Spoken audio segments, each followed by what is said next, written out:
Letting go these days can be tough. Life in COVID is full of little details and big decisions. The routine of morning drop-off, a test of risk tolerance. And yet at the Guelph Outdoor School, there's seemingly no worry. They're outdoors, so it's not like they're stuck inside a building with the recycled air or anything like that. I think that this is the best option, honestly, right now with what's going on.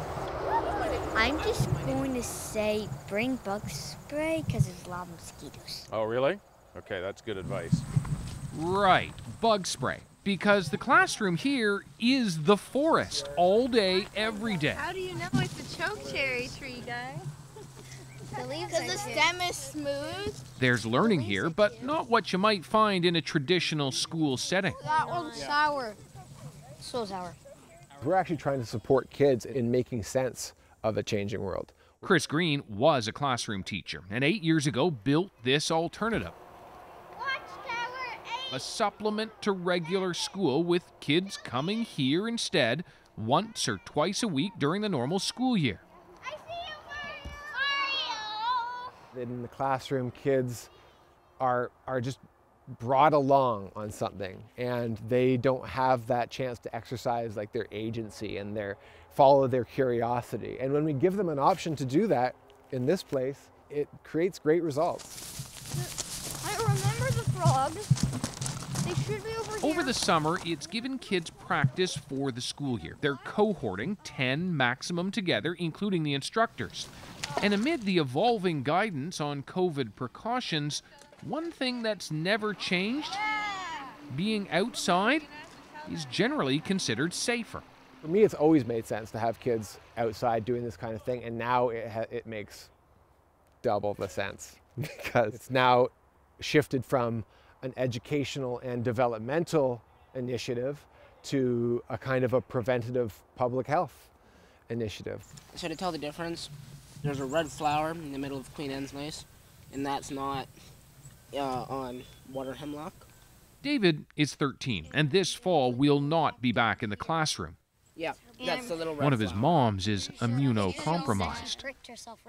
Because my partner is so fragile, it's not safe for us as a family to have him go back to school. Point 2, downtown Guelph. So Cheryl Cadigan has decided David will learn online, but at least once a week continue to come here to spend time with other kids. It's definitely concerning, but at the end of the day, his mental health is also an important part of this, and so it's a balancing act. It's too small to be an eagle, which is number one. Way too small. There are plenty of like-minded parents willing to spend the $65 a day all this costs, though there are many options for lower-income families too. Maybe it's part of the wing. Enrollment here is way up, and a new partnership with a local Montessori school means there will be a full-time program on offer this fall. What are your phone calls and emails like? I can't even keep up. This year we've added about 7 full-time programs on top of our first 10, and it filled in a day. Like, the phone is off the hook and I can't even keep track.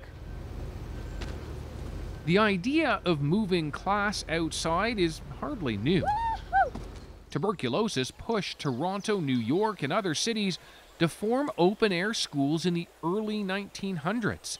Kids were fed hot drinks, taught how to hand wash, even napped outside. 100 years ago, there was a realization that fresh air can help reduce disease transmission, and I think we need to take a look at that and start considering that again. Dr. Lindsay Marr of Virginia Tech studies how viruses spread through the air. She says those outdoor schools were onto something that could apply now to COVID-19. I think outdoors is going to be much safer than indoors, and so any opportunity that there is to move an activity outdoors, I would definitely jump on that. What is it about being outside that makes things so much lower risk? The main thing about being outside is that there's a lot of dilution. So if somebody is infected and they're releasing virus into the air, you can think of a smoker being outdoors, that rapidly disperses throughout the atmosphere and becomes very dilute. Whereas if you're indoors, that smoke or the virus can be trapped and build up in the air. So the idea is get people out of the inside and into the outside. Absolutely, and take advantage of the space that you have available to you. Of course, most Canadians live in cities and suburbs, and their kids largely go to public schools where there isn't always a forest next door.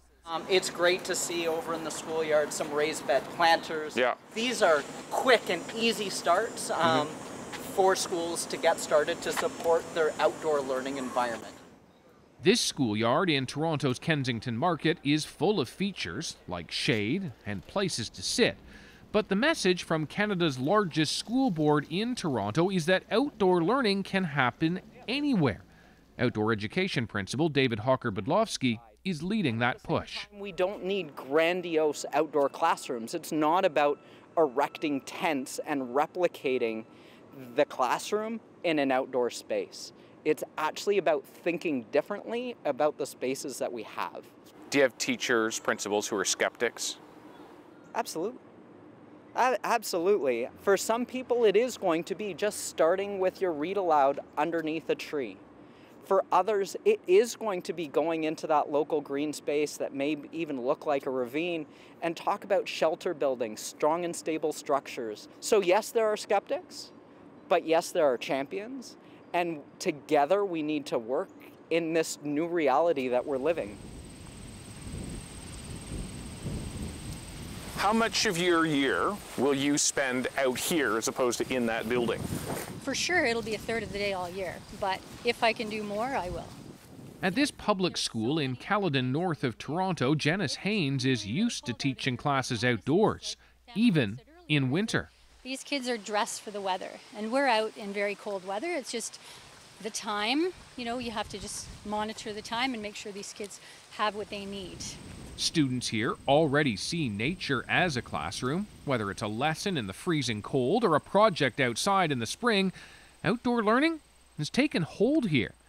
But it wasn't an easy sell at first. When we first began the outdoor program, we had the usual kids that hung around the doors and really felt uncomfortable. But as time went on, we don't have those door hangers anymore. Pamela Gibson's been teaching outdoors for years and helped create the program here in the early 2000s. How do you connect the curriculum that you've got to follow with being outside? We have to remember curriculum came from here. It's supposed to be what children need to function in the world, not just inside the building, not just inside their homes, not just at their dance lessons, but out here in the real world, in their community. Well, and they spend a lot of time doing waterways with trucks through there, so yeah. I'm sure. And in this pandemic, Pamela and Janice see opportunity. Change is happening in so many workplaces so fast. Why not in schools? This is an opportunity for great change and for catching up on maybe some things we could do better. Turtle. No doubt those benefiting the most from this are the kids. I like just being outside and just getting out in nature. What if it was like this all the time? I'd love that.